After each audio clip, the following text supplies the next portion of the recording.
बेटा अस्सलाम वालेकुम, मैं हूँ उम्मे सुफियान। ये आपकी मैथ्स की 7th क्लास की बुक है जिसमें आज हम एक्सरसाइज नंबर 6.7 का क्वेश्चन नंबर 3 सॉल्व करें। क्वेश्चन है select a number of your choice, यानी कोई भी अपनी मर्जी का कोई नंबर सेलेक्ट करें, चूज़ करें and create a sequence. Sequence का मतलब है तरतीब, और एक तरतीब बनाएं using each of the following rules, और इसमें जो रूल्स बताए गए हैं उसको फॉलो करते जाएं। ईच का मतलब है हर एक, यानी इसमें एडिशन है, नेक्स्ट में मल्टीप्लिकेशन है, कुछ में सब्ट्रैक्शन है और एक में डिवीजन है। तो इन रूल को हमने फॉलो करना है। पार्ट नंबर 1 है ऐड 3 टू ईच टर्म। इस पार्ट का मतलब है, ऐड का मतलब है प्लस करना।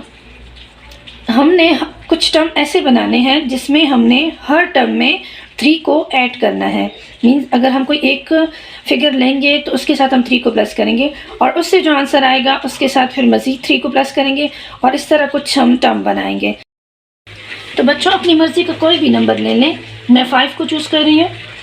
5 के साथ 3 को प्लस करें, 5 + 3 8 आता है, और इसी आंसर के साथ यानी 8 प्लस इसके साथ अगेन 3 को प्लस करें तो 11 आएगा, और 11 के साथ फिर 3 को प्लस करें 14 आएगा। 14 के साथ अगेन 3 को प्लस करें तो 17 आएगा। तो बच्चों इतने टर्म काफ़ी हैं। तो टर्म्स क्या बन रहे हैं, 8 11, ये इसका सीक्वेंस बन रहा है 8 11 14 17, और इसी तरह बनाते जाएं। तो बच्चों नेक्स्ट पार्ट है मल्टीप्लाई ईच टर्म बाय 1/3। तो बच्चों हम 81 लेंगे, और 81 हमें पता है कि ये 3 के टेबल में आता है, तो हम इसको ऐसे लिख लेते हैं। और अब इसकी कटिंग हो रही है, 3 1s are और 3 27s are 81 आता है। तो आंसर क्या आ रहा है, 27।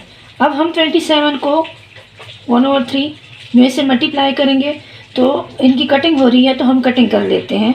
27 भी 3 के टेबल में आता है, और ये 3 भी 3 के टेबल में आता है। 3 1s are 3 और 3 9s are 27। तो 9 मल्टीप्लाई बाय 1 9 आता है। अब इस 9 को हम 1/3 से अगेन मल्टीप्लाई करेंगे। तो अगर कटिंग हो रही है तो कटिंग कर लेते हैं। 3 1s are 3, 3 3s are 9, 3 answer आ रहा है। और अब हम इस 3 को यूँ लिख लेते हैं, इनकी भी आपस में कटिंग हो रही है। 3 1s are 3, तो आंसर क्या आ रहा है, 1 आ रहा है। 81 एक ऐसा फिगर था जो मुकम्मल 1 तक 3 पर डिवाइड हो रहा था। तो अभी एक ऐसा नंबर लेते हैं जो मुकम्मल आखिर तक 3 पर डिवाइड ना होता हो, यानी उसकी कटिंग ना हो रही हो। जैसे इसकी तो कटिंग हो गई है ना, आखिर तक इसकी कटिंग हो रही है। तो एक और ऐसा फिगर लेते हैं जो 3 के टेबल में आता हो लेकिन फुल आखिर तक ना कटता हो। तो उसको कैसे सॉल्व करेंगे। लेकिन अगर आप इनका ही सीक्वेंस बनाना चाहें तो इसका सीक्वेंस ऐसे बनेगा, 81 27 9 3 1। तो आंसर ये हो गया। तो दूसरा तरीका भी सिखाती हूँ। तो बच्चों 96 को हम यूँ, अब इनकी कटिंग देखते हैं, अगर कटिंग हो सकती है तो पहले कटिंग कर लेते हैं। 3 1s are 3, 32s are 96 आता है। तो आंसर क्या आ रहा है, 32। अब इस 32 को हम 1/3 यूँ लिख लेते हैं। तो बेटा इनकी कटिंग नहीं हो रही है, ठीक है बच्चों। इसको हम कैसे लिखेंगे, 32 1s are 32/3। इनकी कटिंग आपस में नहीं हो रही है तो हम इसको ऐसे लिखेंगे। अब इसको मज़ीद कैसे हम 1/3 के साथ कैसे हम सॉल्व करेंगे, 32/3 मल्टीप्लाई बाय 1/3। तो ऊपर वाले नंबर को ऊपर वाले नंबर के साथ मल्टीप्लाई करेंगे। 32 1s are 32 और 3 3s are 9। अब अगर हम इसको मज़ीद हम देखें मल्टीप्लाई करें 3 के साथ, तो ऊपर वाले नंबर के साथ मल्टीप्लाई हो जाएगा, और नीचे वाले नंबर के साथ मल्टीप्लाई होगा। 32 27। तो बेटा इस तरह भी इसकी तरतीब बन सकती है, हम ऐसे भी सीक्वेंस को इस तरह भी बना सकते हैं। दोनों तरीक़ों में जो भी आपको आसान लगे। वैसे 81 वाला तो आसान है। अगर कोई 81 के अलावा अगर हम कोई ऐसा नंबर ले लेते हैं जो स्टार्ट में तो डिवाइड हो रहा है लेकिन आगे डिवाइड नहीं हो रहा है, तो हम ये वाला मेथड यूज़ करेंगे। तो बेटा अगर हम इस तरीके से सॉल्व करेंगे, यानी अपने आंसर इस फॉर्म में लेके आएंगे, तो अपने सीक्वेंस ऐसे बनाने हैं। 32, दूसरा क्या बन रहा है 32/3, 32/9, 32/27। तो ये इसका आंसर हो गया। तो बेटा इसका नेक्स्ट पार्ट इजी है, यानी -2 फ्रॉम ईच टर्म। हमने हर टर्म से 2 को माइनस करना है। तो कोई ऐसा हम टर्म ले लेते हैं जिससे हम 2 को माइनस करेंगे, उससे जो आंसर आएगा उसको मज़ीद 2 से माइनस करेंगे। इस तरह हम एक सीक्वेंस बना लेते हैं। तो मैं एक नंबर 50 नंबर ले रही हूँ, इससे हम 2 को सब्ट्रैक्ट करेंगे तो आंसर आ रहा है 48।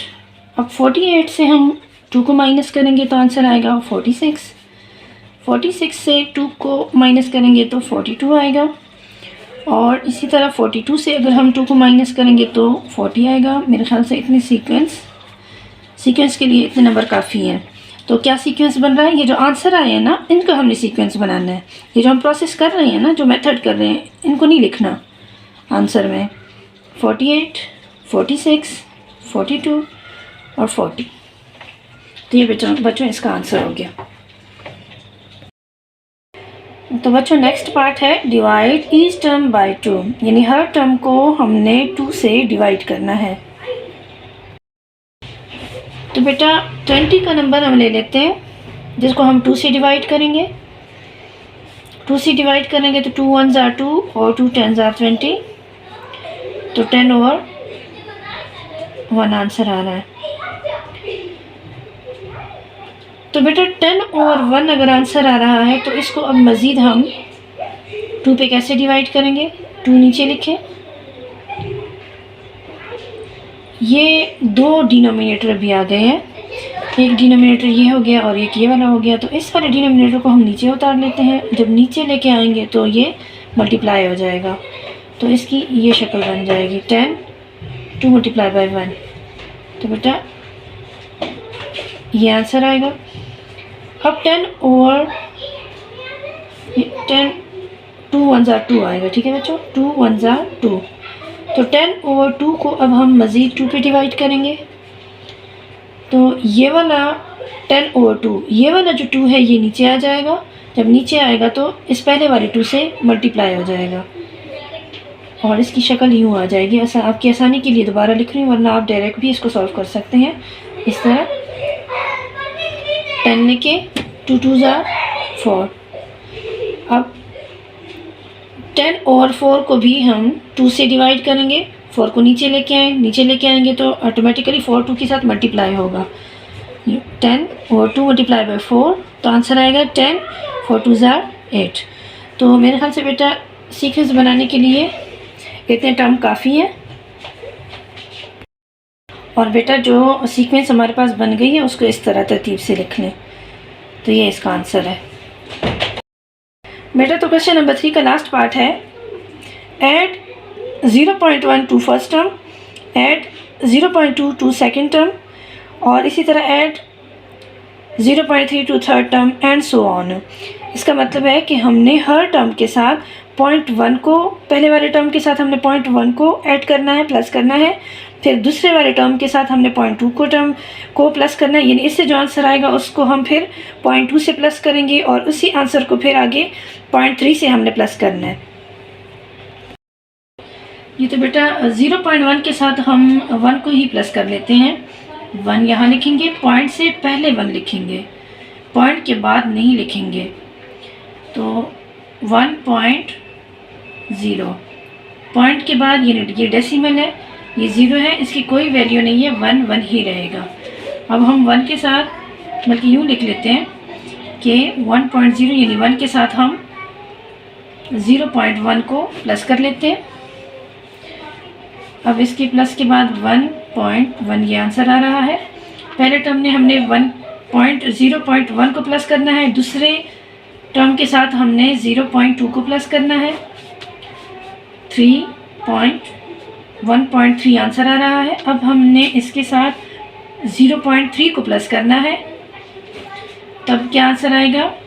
1.6 आंसर आएगा बच्चों। अब हमने 0.4 को प्लस करना है नेक्स्ट टर्म के साथ, ये हमारा आंसर आ गया ना। तो हमने पहले टर्म के साथ 0.1 को प्लस किया, दूसरे टर्म के साथ 0.2 को प्लस किया, थर्ड वाले टर्म के साथ हमने 0.3 को प्लस कर लिया, और अब नेक्स्ट वाले टर्म में हम क्या करेंगे? 0.4 को प्लस करेंगे। ठीक है बच्चों, तो ये बन जाएगा 2.0। अब ये पूरा 2 बन गया है। ठीक है बेटा, ये इसका आंसर है। बच्चों इसका सीक्वेंस क्या बन रहा है? 1.1, 1.3, 1.6 एंड 2।